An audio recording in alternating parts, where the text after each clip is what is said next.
Agradezco la invitación de Asís para participar nuevamente en sus cursos de perfeccionamiento profesional.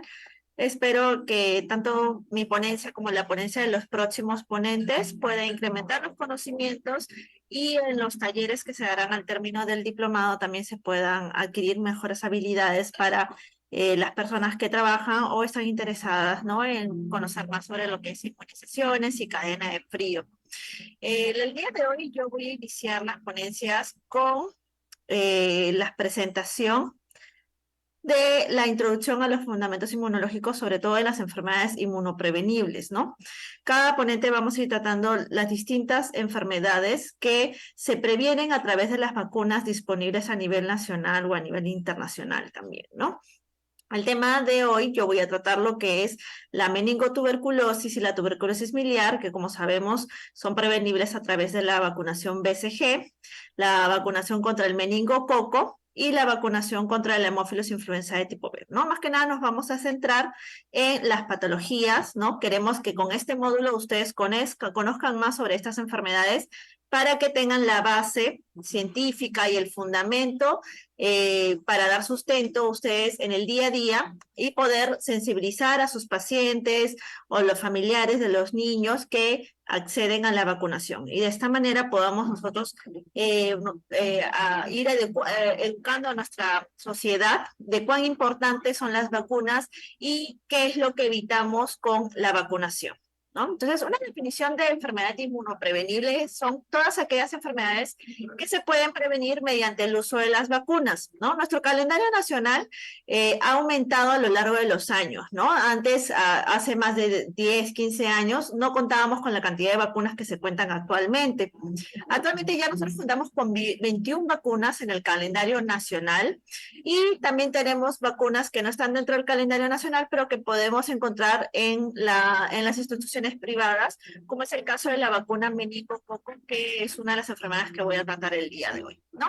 Lo rescatable es de que desde el año 2023 se ha incorporado dentro del calendario de vacunación nacional la vacuna contra la hepatitis A, ¿no? Siendo esta una vacuna actualmente en el Ministerio de Salud destinada para los niños.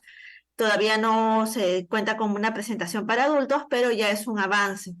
Y también recordemos que a raíz de la pandemia se ha incluido también lo que es la vacunación contra el COVID, que aplicamos a niños de 6 meses de edad en adelante.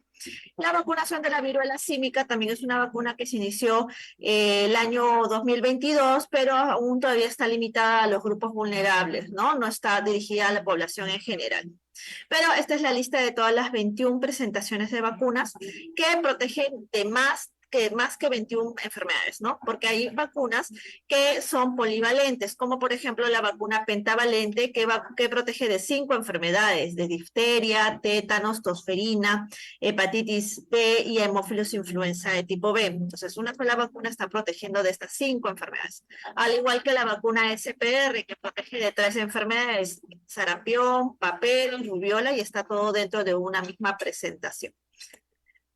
Vamos a iniciar con lo que es tuberculosis, ¿no? Que como sabemos, la tuberculosis hay distintas presentaciones, ¿no? La presentación pulmonar, la presentación extrapulmonar, y la vacuna BCG más que nada nos va a ayudar en la protección de las formas más severas de presentación, sobre todo extrapulmonar, ¿no?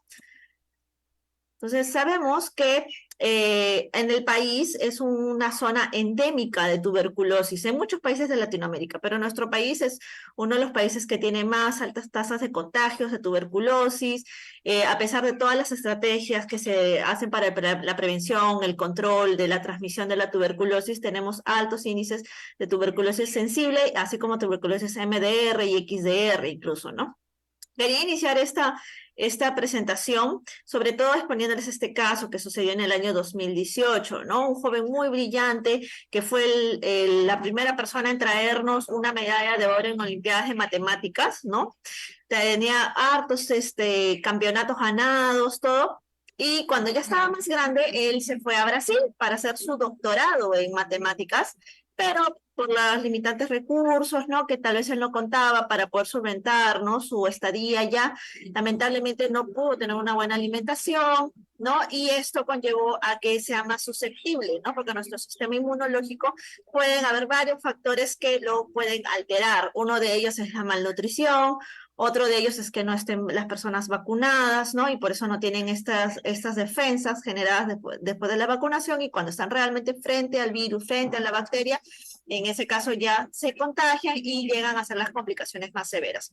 El caso que les presento de este joven brillante, él lamentablemente llegó a desarrollar una tuberculosis biliar que afectó a varios órganos, ¿no? Estuvo hospitalizado, gracias a Dios, él se estabilizó y pudo salir de alta sin mayor compromiso, pero como vemos, como una situación tan próspera, ¿no?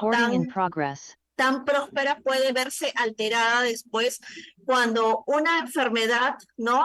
Oportunista afecta a la persona y puede comprometer su desarrollo personal, profesional e incluso su salud y ponerlo en riesgo incluso hasta de fallecimiento, ¿no? Entonces, si nosotros queremos evitar que se den más casos como estos, tenemos que tratar de que nuestros niños al nacer nada más puedan tener la vacuna BCG para que no corran el riesgo de llegar a una de estas complicaciones. Entonces vamos a conocer un poco más qué es la tuberculosis. Es una de las principales causas de mortalidad de origen infeccioso en el mundo, ¿no? Siempre está dentro de los objetivos de las Naciones Unidas el poder controlar y hasta erradicar la tuberculosis. Lamentablemente a lo largo de los años no se ha podido todavía lograr eso, pero hay una meta de que para el año 2030 se pueda reducir en un 80% el número de casos nuevos de tuberculosis y en un 90% el número de muertes por tuberculosis en comparación a las cifras obtenidas en el año 2015. La tuberculosis mayormente se da en las personas, o sea, su reservorio son las personas, ¿no? Su incubación, en el caso de una persona que está infectada, se da desde el momento de la infección, o sea, que tiene el contacto con la otra persona que está contagiada de tuberculosis, hasta la aparición de las lesiones, las cavernas que se van a dar a nivel pulmonar o a nivel extrapulmonar, ¿no?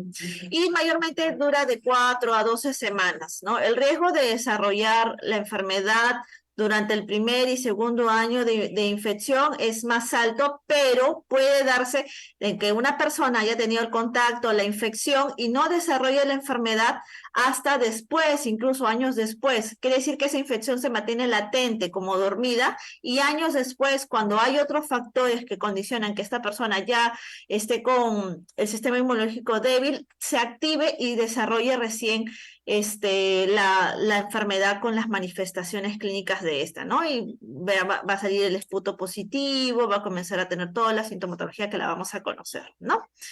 La Organización Mundial de la Salud en el año 2022, con el dato recolectado de 215 países, que representa más o menos el 99% de toda la población global, muestra que la tuberculosis es una de las 10 primeras causas de muerte en el planeta.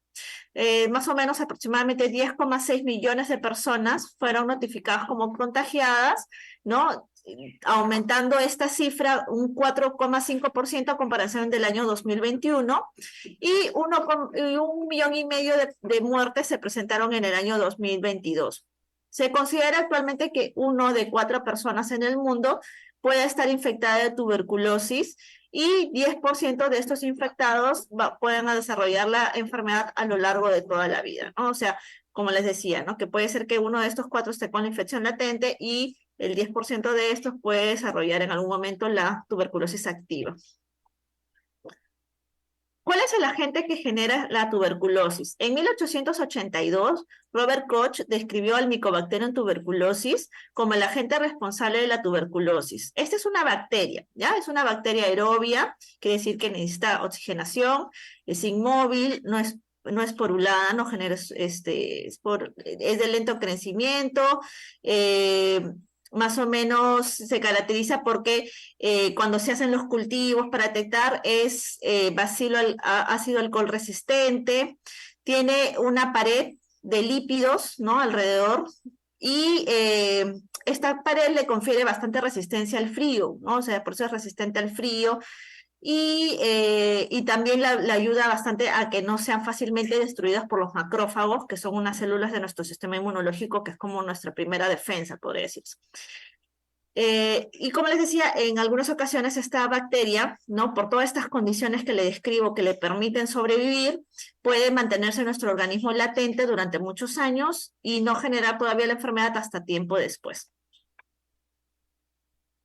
¿Cómo se transmite la tuberculosis? El Mycobacterium tuberculosis se transmite sobre todo por la inhalación de los bacilos, o sea, las bacterias que se encuentran suspendidas en las gotitas, que cuando tú toses, estornudas, cantas, hablas, salen unas gotitas de saliva y en esas gotitas están los bacilos de la tuberculosis, ¿no? Una otra persona que está cercana a ellos lo inhala y ahí se da la infección inicial, ¿no? Y pues a lo largo del tiempo de esta persona que se ha infectado, generar la tuberculosis activa, ¿no? Se dice que estos bacilos que están en las gotitas de saliva pueden permanecer hasta 4 horas suspendidas en el aire en un espacio cerrado. Entonces, a este punto es muy importante, en un espacio cerrado, quiere decir un espacio sin ventilación. Pues una de las medidas preventivas importantes de la tuberculosis es para prevenir, ¿no? La transmisión es que los espacios sean ventilados, iluminados, porque este es uno de los factores que puede condicionar, si está cerrado, a que las gotitas que contienen estos bacilos permanezcan más horas en el ambiente y otras personas puedan contagiarse, ¿no? Entonces, mayormente, cuando una persona inhala estos bacilos, estos se depositan en los bronquiolos y los alvéolos de la zona media del pulmón, ¿no? Y son captados por los macrófagos, que son las células del sistema inmunológico, y estos macrófagos los transportan a los ganglios ipsilaterales, produciéndose ahí una reacción inflamatoria local, ¿no? Este complejo que se da donde cuando llegan a los ganglios se le llama el complejo de Gone, ¿no? Entonces, por eso es que a veces quizás ustedes van a escuchar, ¿no? Ah, esta persona tiene su complejo de Gone, entonces ha tenido, o está con la tuberculosis ahí latente, ¿no? Este término se usa bastante, ¿no? Para lo que es la parte del diagnóstico inicial o el antecedente de que ha tenido tuberculosis, ¿no? ¿Qué pasa con un organismo cuando está sano, ¿no? Y es competente de poder afrontar esta infección inicial? Si la respuesta inmune celular es eficaz, los bacilos pueden permanecer latentes sin multiplicarse en estos complejos de Gone. No se diseminan a lo largo de los otros alvéolos, a lo largo de todo el pulmón, ni a otros órganos, y se queda como tuberculosis latente. Pero existen otras situaciones en las cuales la persona que ha inhalado estos bacilos no tiene el sistema inmunológico competente, ya sea de algo congénito, porque tiene una inmunodeficiencia, o algo adquirido, ¿no? Tiene una enfermedad oncológica, una enfermedad como el VIH, ¿no? O también está con una malnutrición, ¿no? Entonces, estas situaciones ya no llegan a contener y estos bacilos se llegan a replicar y ahí es donde se desarrolla la enfermedad tuberculosa activa. Y nuevamente se da el ciclo, ¿no? Esta persona tose, estornuda, otra persona lo inhala y así se va aumentando los casos de tuberculosis, sobre todo el contagio pulmonar, ¿no? Que se da con este mecanismo de transmisión. La tuberculosis pulmonar representa del 85 al 90% de los casos en general, ¿no? Y ocurre por la progresión parenquimatosa o ganglionar de este foco de Gone, ¿no? Hacia el resto de las partes del pulmón. O sea, inicialmente está en el foco de Gone, pero esta replicación extravasa del foco de Gone, de los ganglios, y se van a otras partes del pulmón, ¿no? A la parénquima pulmonar. Con menor frecuencia, en niños mayores de 10 años, ¿no? Se puede dar una reactivación de una infección tuberculosa latente. O sea, puede ser que un niño quizás ha sido contacto de una persona con tuberculosis, quizás papá, mamá se enfermó, se le da su quimioprofilaxis, ¿no? Que es la isoniazida que se les da para que justamente no desarrollen la enfermedad, se le hace un control también, ¿no? Para ver que no esté haciendo la enfermedad, sino ya recibe el tratamiento correspondiente. Pero después de 10 años, a veces esta infección que fue controlada con la quimioprofilaxis puede llegar a darse una reactivación. Por eso en las personas que son o han sido contactos de una persona con TB pulmonar, ¿no? Cuando han sido niños se debería hacer un seguimiento también cuando ya tienen más de 10 años, ¿no? Para ver que no esté esta tuberculosis latente que puede ser que tengan, porque vivir en la misma casa con una persona con TB pulmonar es muy probable que sí tenga una infección latente, pues, ¿no? Mayormente los síntomas que vamos a ver en una persona que tiene TB pulmonar es que tienen fiebre, ¿no? Sudoración nocturna, tienen pérdida de peso muy marcada, muy notoria, incluso tienen pérdida del apetito. La diferencia está con la tuberculosis extrapulmonar. Acá ya podemos hablar de la pleura que está fuera del pulmón y otros órganos comprometidos. También puede ser el riñón, el estómago, los huesos, ¿no? El cerebro también se puede ver, como vamos a ver ahora en estos casos, ¿no? ¿Cómo se llega a estos órganos? O sea, la pregunta es, ¿pero se inhala y llega a los pulmones, los bacilos? ¿Cómo llegan a estos órganos la tuberculosis? Se puede diseminar por vía linfática. ¿Se acuerdan que les comentaba que los macrófagos van a absorber a estos bacilos, ¿no? Y se va a formar este complejo de Gón, pero a nivel ganglionar está conectado con la vía linfática y esta a la vez con la vía hematológica. Entonces, esta transferencia puede, al momento de replicarse los bacilos, puede llegar a diseminarse a través de la vía linfática, ¿no? Y a través de la sangre hacia otros órganos del organismo de la persona, ¿no?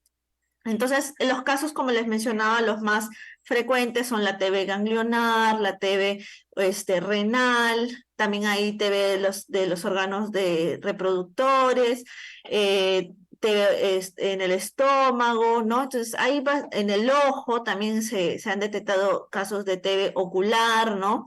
Entonces, pueden haber muchos órganos.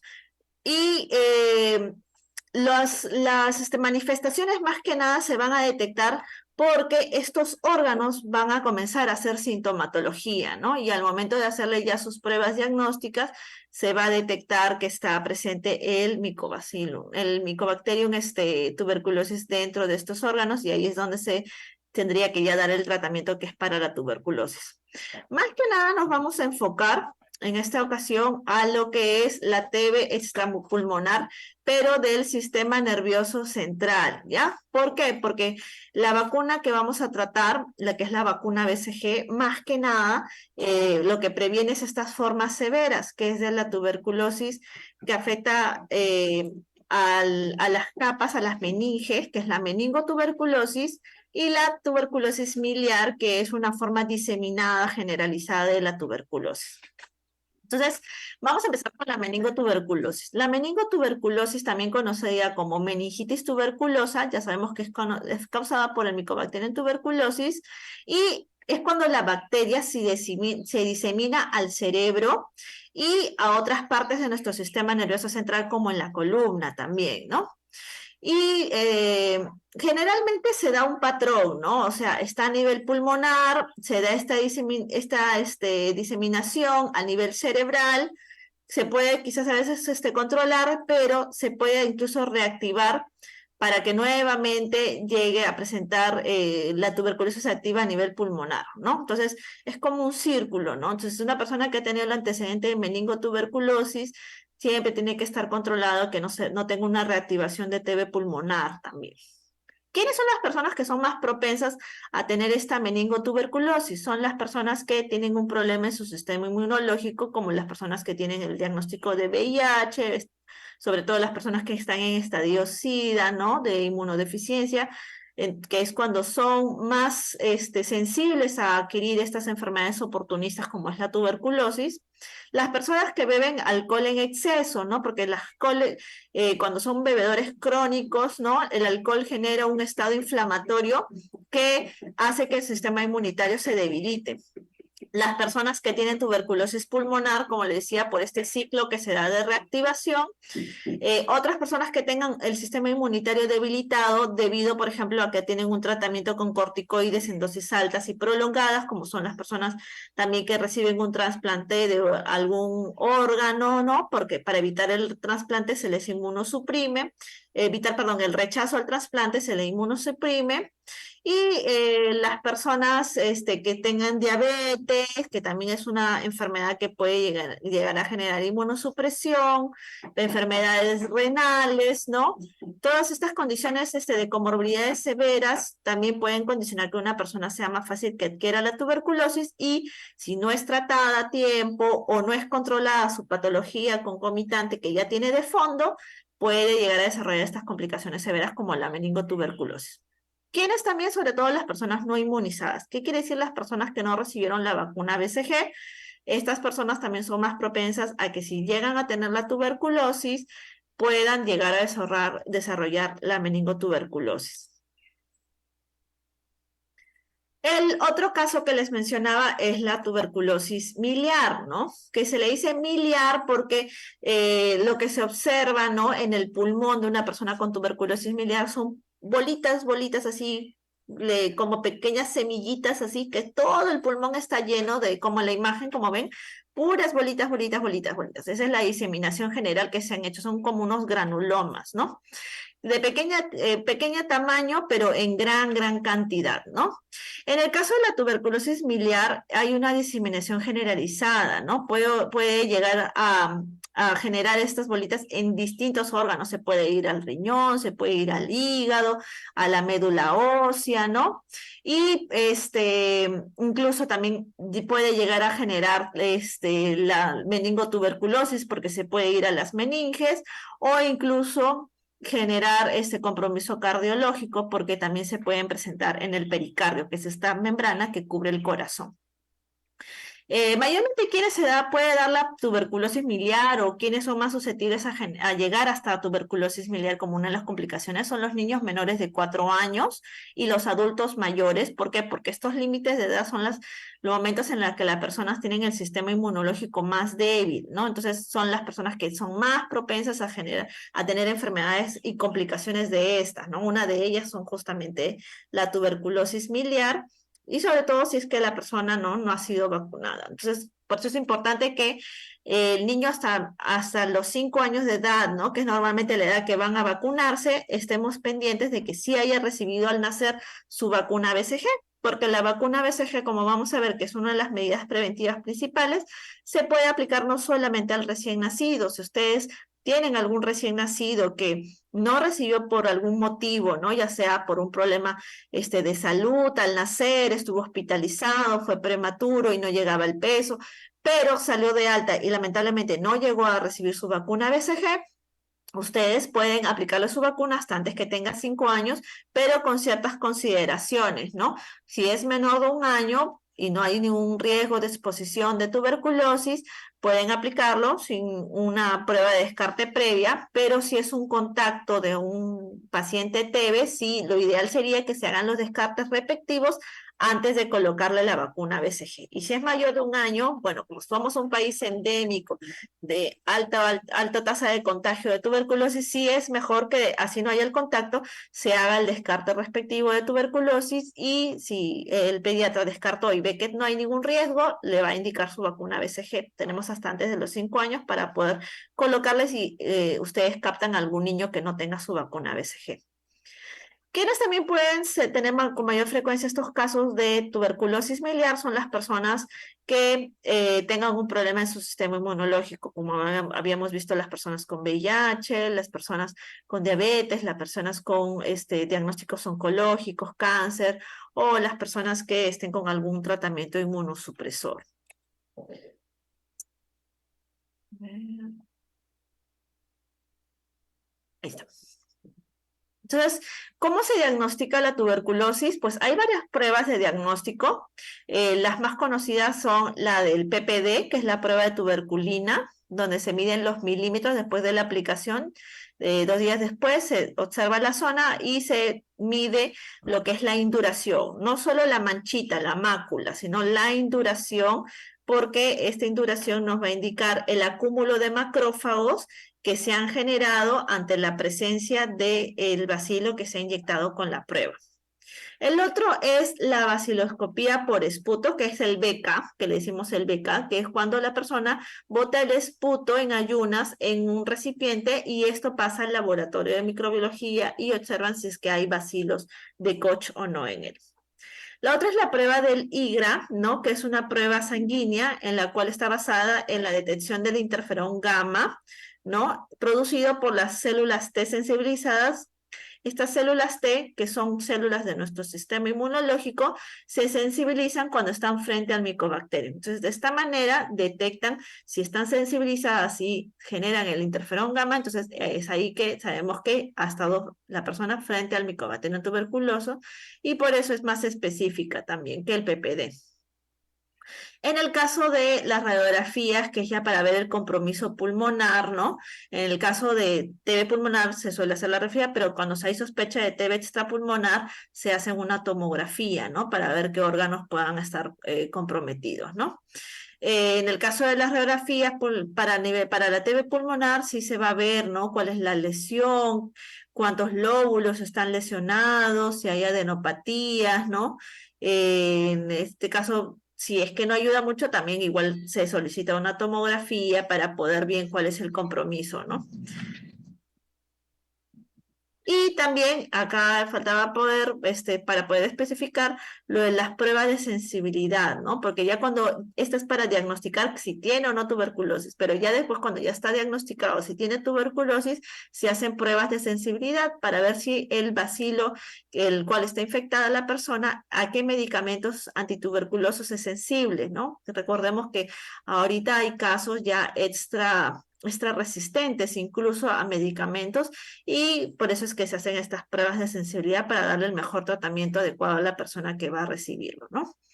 Los casos de los niños expuestos, como les mencionaba en las láminas anteriores, que son las personas que están expuestas a personas que viven en su entorno, ¿no? En su domicilio, que están con tuberculosis, mayormente se da a niños menores de 5 años, de cualquier edad, ¿no? De cualquier edad, o sea, me refiero a menores de 5 años, de cualquier edad, o sea, no es de que el más bebito no puede o no recibir, a diferencia del de 5 años, no.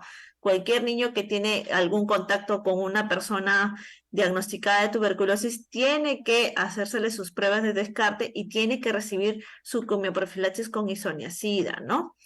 Mayormente a ellos se les hace unas pruebas previas antes del inicio de la isoniazida, ¿no? Y si estas dos pruebas, ¿no? Salen negativas, se le inicia la isoniazida. Pero si alguna de estas pruebas sale positiva y se confirma que tiene también el diagnóstico de tuberculosis, ya se le aplica un esquema, ¿no? Un esquema de acuerdo a la sensibilidad que tiene o no el micobacterium que está infectando a este niño. En el caso de la tuberculosis latente, ¿no? Que tiene como finalidad evitar que esta tuberculosis latente llegue a ser una tuberculosis activa, también se realiza con la isoniazida durante 6 a 9 meses. En este caso, se le da tanto a niños como a personas más grandes, ¿no? Incluso mayores de 12 años, ¿no? Donde incluso aparte de la isoniazida se le agrega también otros medicamentos, ¿no? Para poder tener una mejor respuesta.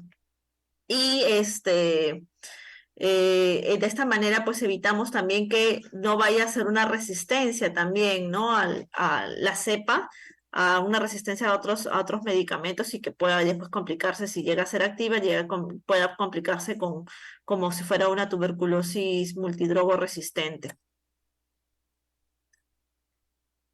Cuando ya sí es la enfermedad tuberculosa activa, bueno, hay dos fases, ¿no? Una que es la fase de inducción bactericida, que más o menos dura 2 meses, que lo que busca es eliminar la replicación de la bacteria de manera rápida. Por eso mayormente con esta primera fase, las personas al mes, con su beca del mes de tratamiento, suelen ser ya ser beca negativos. A veces no suelen ser beca negativos, ¿por qué? Porque quizás no es sensible y se está viendo que es un caso multiresistente, entonces ya se va a cambiar al otro esquema del paciente con tuberculosis multiresistente, ¿no? Pero en el caso de la segunda fase, ya que dura unos 4 meses, se busca eliminar los bacilos de replicación lenta, ¿no? O sea, los bacilos ya latentes. En el caso de la multidrogo resistente, ya se incluyen otros medicamentos de segunda línea, ¿no? Que pueden ayudar a que la persona tenga una mejor respuesta y evitar su replicación vacilar, ¿no?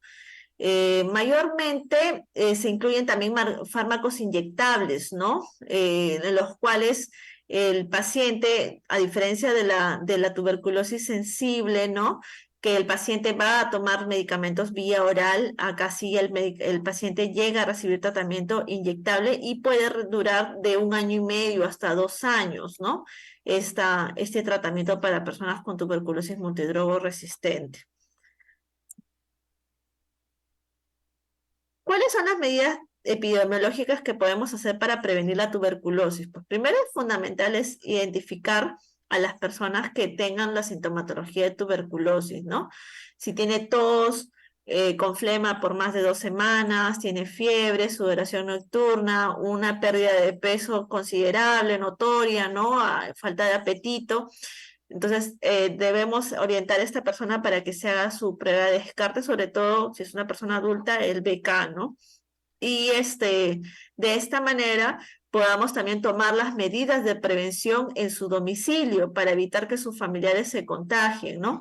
Darle las medidas de ventilación, iluminación, quizás el aislamiento temprano, ¿no? Para evitar el contagio a otras personas y que se inicie el tratamiento lo más antes posible, ¿no? Para que logremos lo antes posible que ese BK salga negativo y quiera decir que ya no esté contagiando a las demás personas que viven con él, ¿no?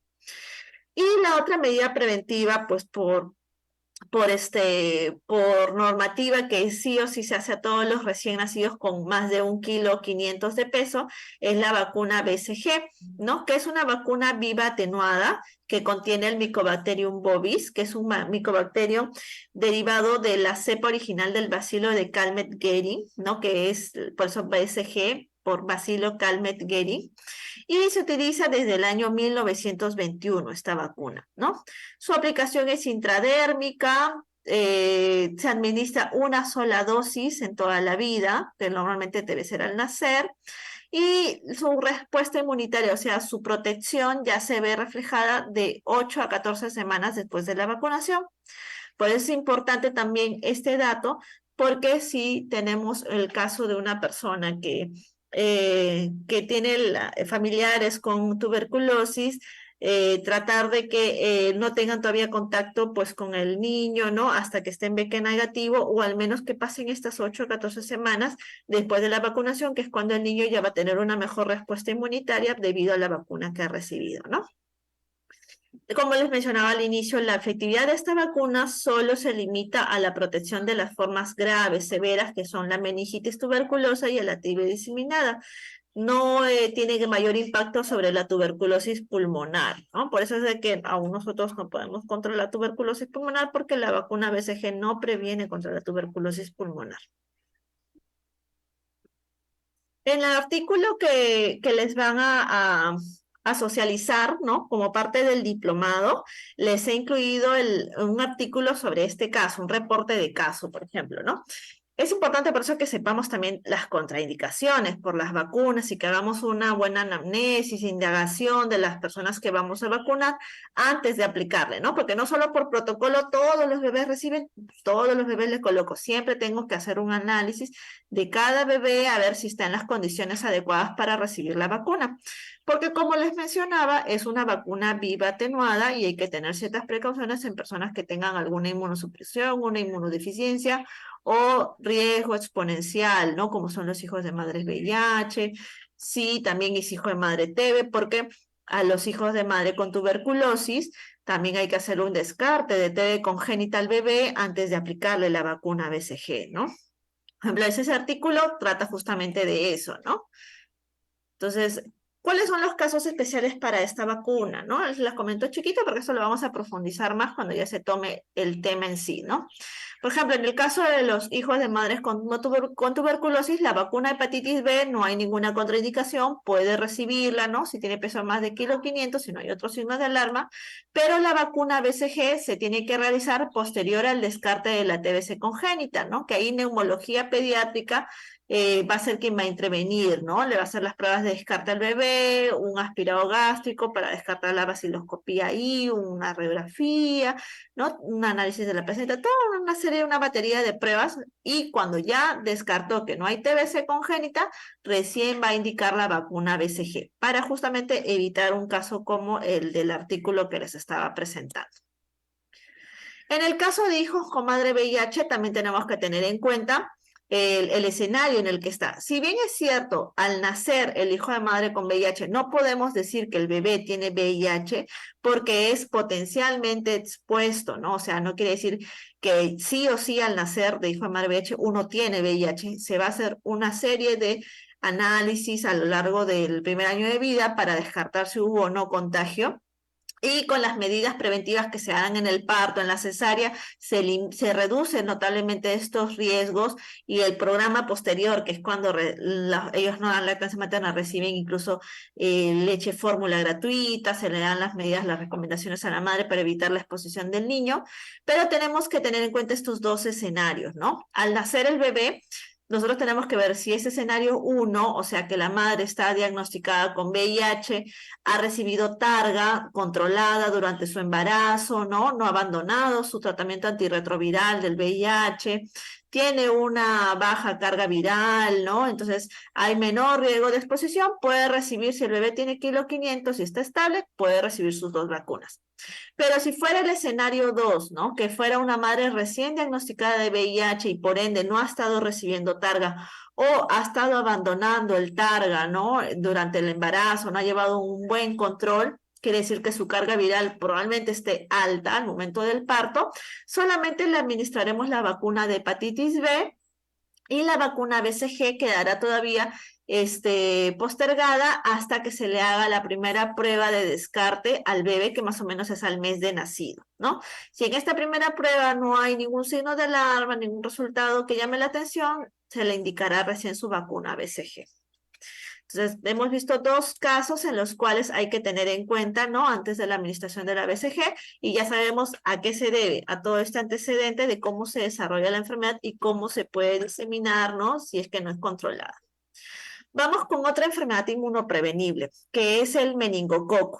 Esta vacuna no está disponible dentro del calendario nacional, por eso es de que también hace unos años tuvimos algunos casos, ¿no? De fallecimiento de algunos bebés que habían desarrollado la forma severa, las complicaciones severas de meningococo, y hay un pedido, ¿no? De la sociedad, de algunas ONGs que se formaron a raíz de estos fallecimientos, de que pueda ser incluida en el calendario nacional. Esperemos que pronto, ¿no? Pueda ser incluida.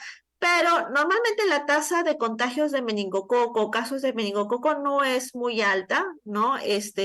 Pero cada vida cuenta, ¿no? Por eso es de que a veces hay ONGs que sí fomentan la difusión de la importancia, porque esta vacuna sí está disponible a nivel particular, ¿no? Y si hay una persona que quizás puede tener la posibilidad de aplicarla a su niño, sepan que sí hay una enfermedad que existe que se llama meningococo, y sí hay una vacuna que podrían aplicarla a sus hijos, ¿no? Entonces, el meningococo sí es una enfermedad grave, o sea, cuando sí llega a haber la infección de meningococo, sí se da un cuadro complicado. Está dado por la bacteria llamada Neisseria meningitidis.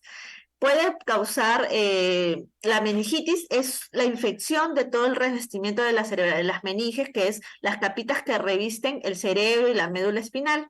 Y esta infección puede generar hasta una septicemia, o sea, una infección en la sangre, ¿no? Puede dejar también secuelas en la persona, ¿no? Que es la hipoacusia neurosensorial, ¿no? Sordera, trastorno en el lenguaje, retraso mental, anomalías en la parte motora, convulsiones, trastornos en la vista, ¿no? Incluso debido a la vasculitis que se genera, también puede llegar a amputarse un bracito, una piernita de la persona. Y el cuadro más severo, que es la meningococcemia, ¿no? Acá tenemos un poco de la estadística mundial, que menos de 2 casos por cada 100.000 habitantes en Latinoamérica. O sea, como ven, la incidencia es bien baja, pero sí, la persona que se llega a infectar de meningococo sí hace cuadros muy graves, muy severos, ¿no? 1 de cada 5 casos de enfermedad meningocócica invasiva fallece, o sea, como ven, es 1 de cada 5 que llegan a fallecer, y hasta el 20% de los sobrevivientes pueden tener una secuela permanente después de la infección por meningococo, ¿no?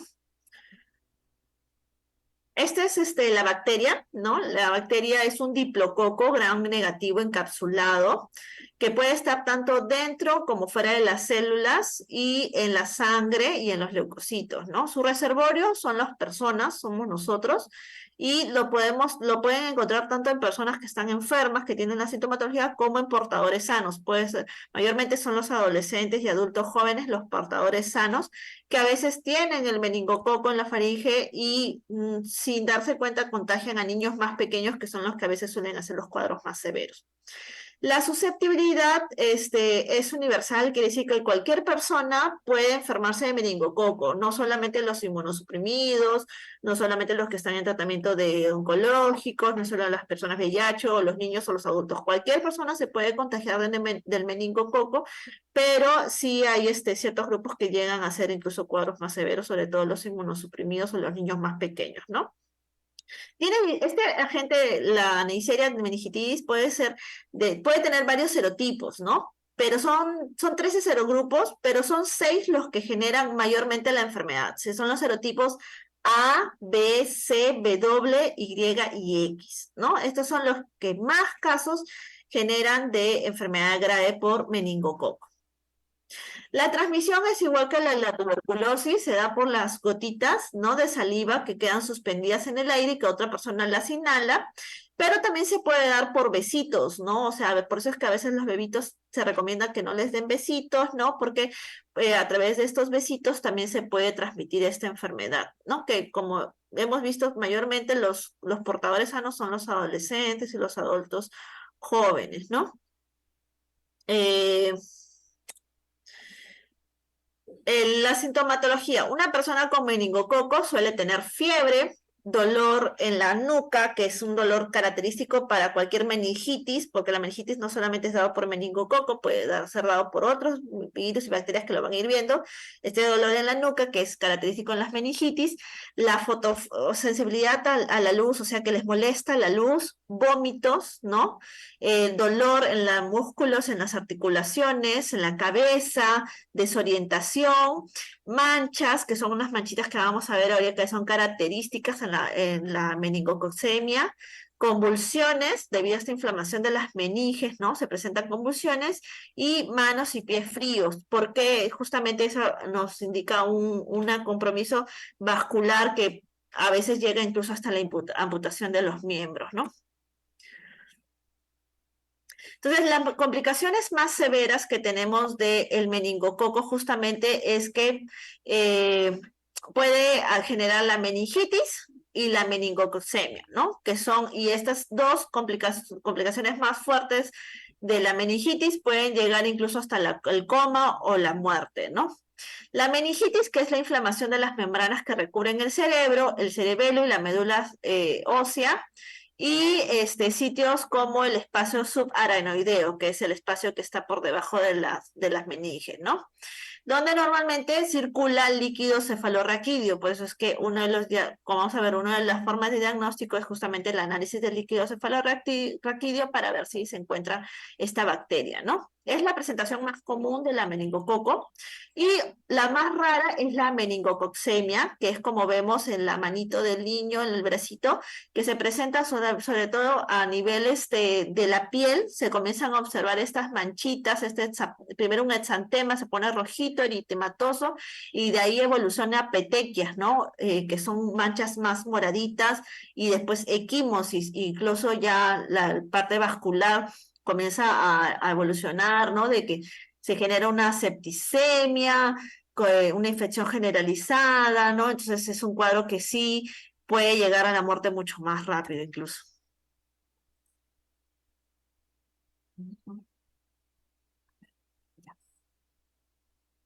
Entonces, ¿cómo se hace el diagnóstico de meningococo? Por hemocultivos, que son análisis de sangre para poder aislar el microorganismo, tomografías, ¿no? La punción lumbar, ¿no? Son distintas pruebas que se hace para poder diagnosticar cuál es el origen de esta meningitis. ¿no? Para la meningitis meningocócica, el tratamiento más que nada son los antibióticos como la penicilina G y la ceftriaxona. También a veces le incluyen corticoides para disminuir lo que es la parte inflamatoria, ¿no? Sobre todo cuando se ven que se observan convulsiones, ¿no? Esas complicaciones. Y también hay un tratamiento que se da para los contactos de los casos de meningococo, ¿no? Cuando tienen ya la infección, a veces se le da también a los contactos, por ejemplo, si el niño estaba en una guardería, sus compañeritos, ¿no? O los hermanitos, ¿no? Que están ahí, que les dan con un antibiótico como rifampicina, por ejemplo, ¿no? La vacuna es la principal medida de prevención, ¿no? Ya que no hay otras medidas que puedan evitar, ¿no? Significativamente a la transmisión del meningococo. Actualmente existen 3 vacunas a nivel internacional, pero a nivel nacional solo contamos con la meningococo ACWY. La meningococo B y la meningococo C aún no se encuentran a nivel nacional en la parte privada, ¿no? Pues en la parte del Ministerio de Salud todavía no contamos con esta vacuna, ¿no? ¿Quiénes pueden recibir esta vacuna? Todos los niños a partir de los 9 meses de edad en adelante pueden recibir sus vacunas contra el meningococo. Y en el caso de niños de 2 años a más, reciben una sola dosis y en niños de 9 meses se les programa 2 dosis, ¿no? Cuando empiezan a los 9 meses de edad. Pueden recibirlo también adultos, sí, también los adolescentes y adultos se recomienda que sean vacunados, si no han sido vacunados de más pequeños, para justamente evitar la transmisión de aquellos son los portadores sanos, ¿no? Es una vacuna intramuscular que ya después la vamos a conocer más, ¿no? Y por último, vamos a hablar ahora sobre el Haemophilus influenzae tipo B, que es otra enfermedad que también se puede prevenir, ya que los antígenos presentes en la vacuna pentavalente incluye el antígeno contra el Haemophilus influenzae tipo B, y también existe una vacuna monovalente, que es la vacuna de Haemophilus, que solo tiene protección contra Haemophilus, que se usa más que nada en casos especiales, ¿no?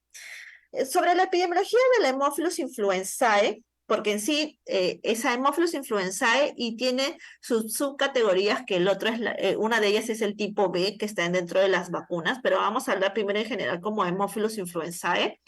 Antes de la introducción de estas vacunas en el año 2000, las vacunas que contienen Haemophilus influenzae, esta bacteria causaba más de 8 millones de casos de enfermedad grave y 317.000 muertes de niños menores de 5 años a nivel mundial. Después de la introducción de la vacuna se vio una reducción muy notoria del 90% de casos y muertes después de la vacunación, ¿no? Entonces el cambio fue radical, ¿no? O sea, cuán importante fue, ¿no? La introducción de esta vacuna para reducir los casos de contagios y de fallecimiento. Mayormente los casos que más se observaban pues eran las complicaciones severas de hemófilos, donde vamos a ver ahora más adelante que son la meningitis, que también, como les decía, puede ser generada por otros microorganismos, uno de ellos el hemófilos, epiglotitis, las neumonías, osteomielitis, artritis, celulitis y bacteremias, ¿no? El, el Haemophilus influenzae, porque así se llama el germen que lo genera, es un cocobacilo gram negativo aerobio que tiene una cápsula de polisacáridos con 6 serotipos distintos, A, B, C, D y F. El que más vamos a tratar es el B, porque es el serotipo que justamente está incluido en los antígenos de las vacunas que contamos. ¿Y por qué es importante que la vacuna tenga este serotipo B? Porque el serotipo del tipo B es la que genera infecciones invasivas más frecuentes, ¿no? Es el 95% son generados por ese tipo B. Normalmente el hemófilo se encuentra en nuestra nasofaringe y cuando se replica, ¿no? Puede invadir tejidos más profundos, ¿no? Como es al nivel de la parénquima pulmonar, por ejemplo, o las meninges. ¿Cómo se transmite? Se transmite también igual por las gotitas de las secreciones respiratorias, ¿no? Y de la garganta, ¿no? Y puede incubar de 3 a 7 días antes de generar la infección. Normalmente, como le decía, está en a nivel de nuestras secreciones, ¿no? Respiratorias, y cuando pasan hacia nuestra tráquea y comienzan a hacer su periodo de incubación, ahí es donde comienza a ver las manifestaciones. Los síntomas de Haemophilus influenzae tipo B, bueno, más que nada los síntomas se van a ver de acuerdo a la complicación que está generando, ¿no? Por ejemplo, si es una meningitis, vamos a ver como vimos en meningococo, que es una alteración de la conciencia, convulsiones, dolor de cabeza, que está confundido, somnoliento, fiebre, intolerancia a la luz, rigidez en la nuca, ¿no? Vómitos.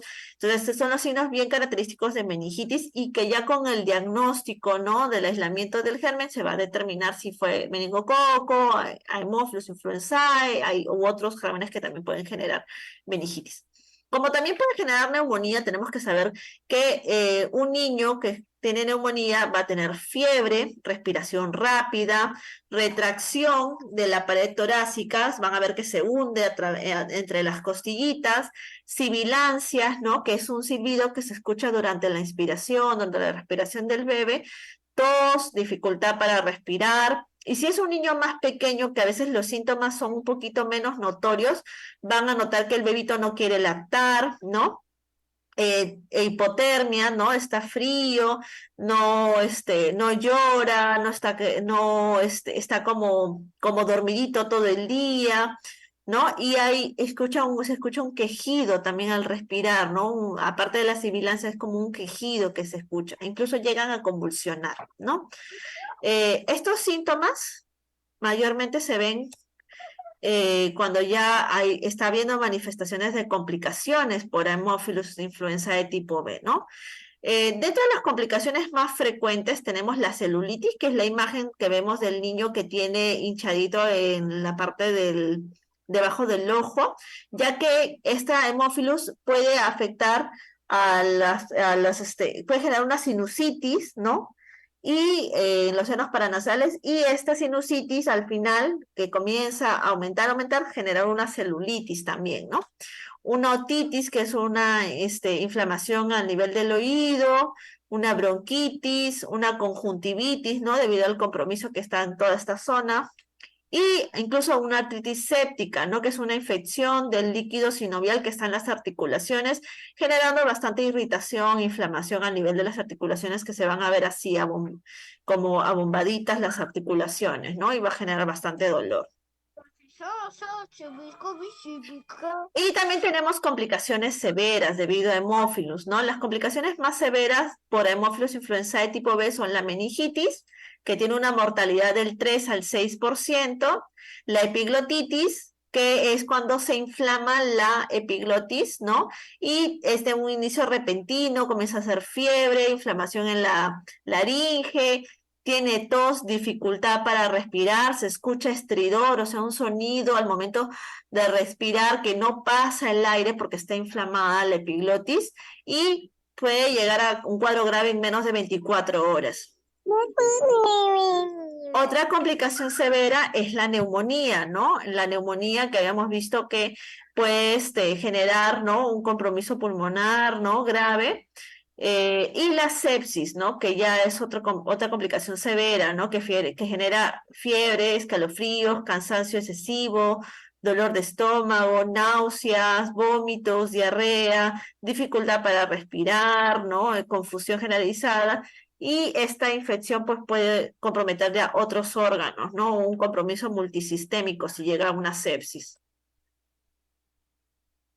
El diagnóstico de hemófilos influenza de tipo B, bueno, más que nada la clínica, ¿no? La sintomatología, se van a pedir diagnóstico por imágenes, radiografías cuando sospechamos una neumonía, tomografías cuando sospechamos otro compromiso como la meningitis, ¿no?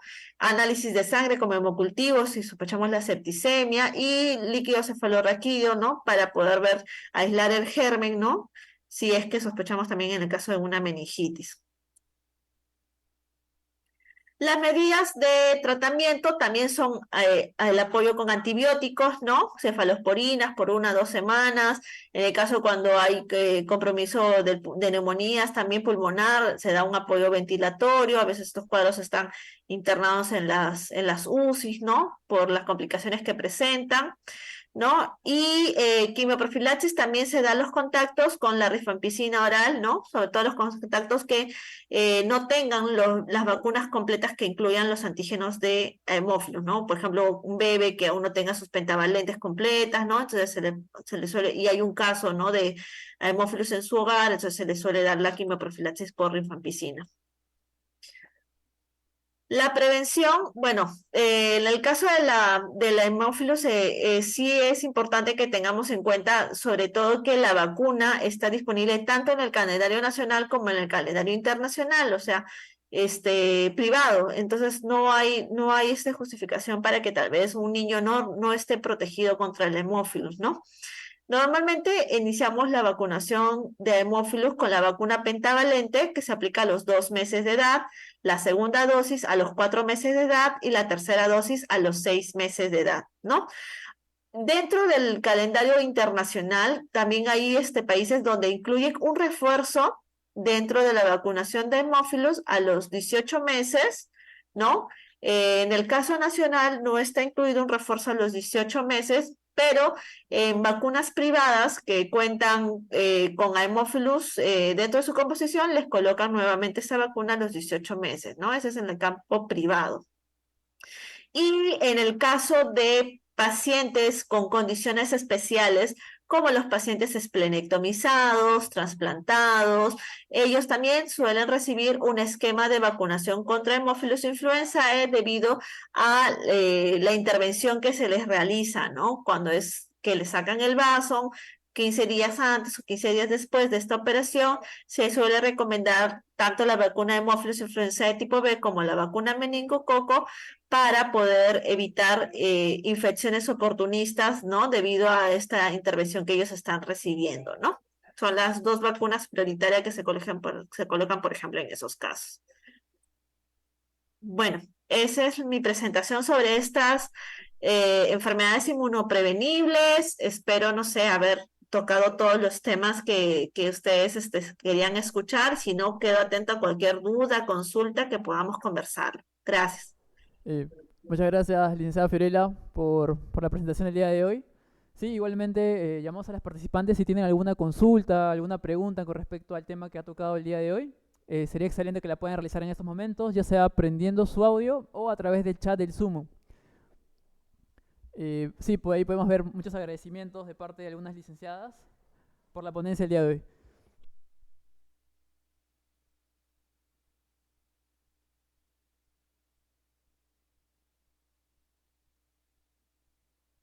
Buenas tardes. Sí, licenciada Fiorella Flores, si tiene alguna consulta. Sí, bueno, con respecto, ¿me escucha? Sí, ahora sí la logramos oír. Ya, con respecto a la vacuna pentavalente, que es una vacunita que previene 5 enfermedades. Una de ellas es la última enfermedad que nos dijo la docente.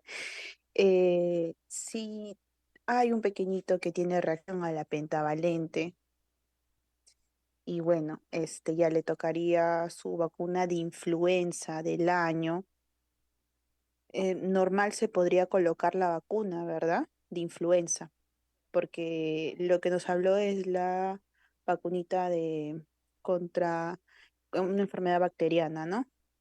Claro. Ujú. Haemophilus influenza tipo B. Exacto, ajá. Sí, Sí, a esa era mi veces, duda, ¿no? Si ya tiene el año y sí le pueden toca la recibir. vacuna de influenza, su refuerzo, es, es diferente, ¿no? Exacto, ajá. A veces Ujú. el término entre influenza y influenzae a veces genera esa confusión, ¿no? Porque son términos que suenan casi igual, podría decirse. Pero como bien dices, son dos microorganismos distintos. O sea, una es la influenza, que es un virus, el virus de influenza, y el otro es Claro. la bacteria Haemophilus influenzae, que tiene serotipos y uno de ellos es el serotipo B, que está dentro de la vacuna pentavalente. Ambos son dos microorganismos distintos, los dos generan cuadros patológicos distintos, que a veces son similares porque los dos generan cuadros respiratorios, pero son dos patógenos distintos, 2 microorganismos distintos. Y por ende, sus vacunas también son distintas. Tenemos la vacuna contra la influenza, que es contra el virus de influenza, y tenemos las vacunas que incluyen la protección contra el Haemophilus influenzae, contra la bacteria Haemophilus influenzae. No están contraindicadas entre sí, pueden ser administradas incluso hasta en la misma fecha, en sitios anatómicos distintos, no genera mayor reactogenicidad o reacciones por ser administradas en la misma fecha, ¿no? No hay ninguna contraindicación entre ellas, ¿no? En el caso, por ejemplo, creo que comentaba usted de que el bebé hizo una reacción adversa a la pentavalente, ¿cierto? ¿No? Algo así, creo que me pareció escucharle, y se notificó esta reacción adversa. Hubo una investigación, ¿no? Del Comité SABI Nacional, que llegan todos estos casos de notificación de cuadros severos. Ellos concluyen que sí fue la vacuna pentavalente. Probablemente su conclusión también le van a hacer la recomendación de que la vacuna ya no sea administrada en la presentación pentavalente, sino en la presentación disgregada. ¿Qué quiere decir? Que si fue concluyente que fue la vacuna pentavalente, ya la siguiente sesión va a ser vacuna DT pediátrica, vacuna hepatitis B pediátrica y vacuna a Haemophilus influenzae tipo B, ¿ya? Entonces, esas vacunas vamos a administrarlas, y si también le faltara otra vacuna como influenza, sarampión, varicela, ¿no? De acuerdo al año de edad que tiene el caso que nos comentaba, pueden ser administradas sin ningún problema porque no interfieren con las vacunas que ella recibiría, ¿no? Pero si no hubiera una conclusión que fue la vacuna pentavalente, después de la notificación, no podemos todavía disgregarlos hasta que haya una conclusión final, ¿ya? Si la conclusión final fue que fue una situación coincidente con otro cuadro que tenía el niño y recomiendan que normal reciba sus vacunas pentavalentes, recibirá su vacuna pentavalente y sus otras vacunas del programa regular que puede recibir, ya sea influenza, sarampión, de acuerdo a su edad, ¿no? Perfecto. Muchas gracias, licenciada Fiorella. También tenemos una pregunta a través de nuestro Facebook Live, que también estamos. La pregunta es, en caso de niños menores de 1 año que presentan otitis, ¿cuál sería el tratamiento? Pero en el caso de la otitis, sí es importante que el otorrinolaringólogo.